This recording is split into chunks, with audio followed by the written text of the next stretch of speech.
السلام علیکم ګرانو قدرمنو کتونکو سلامونه احترامات تاسو ورور تاسو ملګری سجاد علي اخونزاده مو دا وخت موجود په بونیر تحصیل چغرزي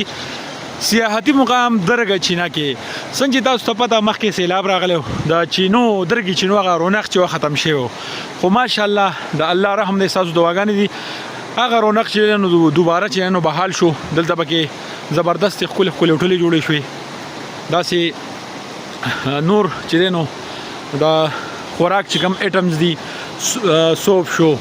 جوس شو یا نور داسې پکوړې مکوړې هغه سټالونه پکې ماشاءالله لګېدلي ځای په ځای او ډېر ښکلی بهترین ماحول دی او څنګه تاسو ته پته ده ګرمي ده نو ګرمۍ خو بیا چې ګرمي او درګې چینو ته پکې چکر راونه لګی نو دا خو بیا ونه شوه او نن د جمعې ورځ ده تاسو کتی شئ پورې د پارک مخامخ تاسو وینئ دلته کې هم ډېره زیاته ګڼه ګوڼه ده خلک راغلی دی اخلي پخلي کوي ځان له زبردست تکانه چې ده نو هغه جوړوي او کپی شپی لګي یقینا چې د ژوند نه مزي اخلي نو بس د ژوند نه مزي غستل پکار دی پاتې دنیا دا هوري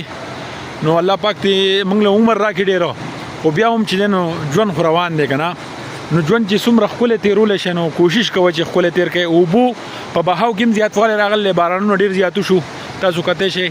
د اوبو دا شور او غیر چاپیره دا پرسکون ماحول یقینا چې ډېر زیات خون کوي ډېر زیاته مزه کوي که یو سړی ډېر زیات ستړی ډېر زیات په ټینشن کې په پریشانو کې خو چې دلته راشي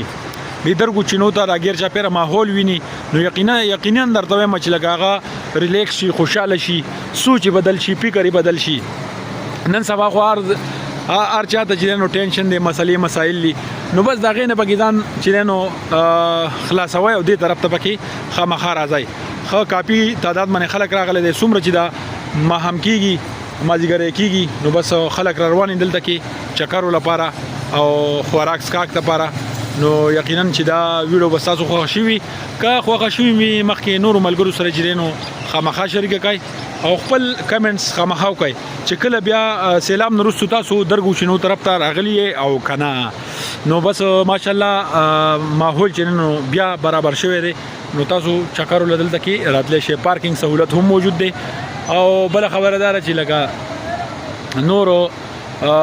سہولیات پکې پرورو را روان دي صحیح ده جی ډیره مننه ډیره شکریا خپل دعاګانو کې یاد ساتئ بونیر تحصیل چغرزي سیاحتي مقام درګ چینا ډیره مننه ډیره شکریا ده الله په امان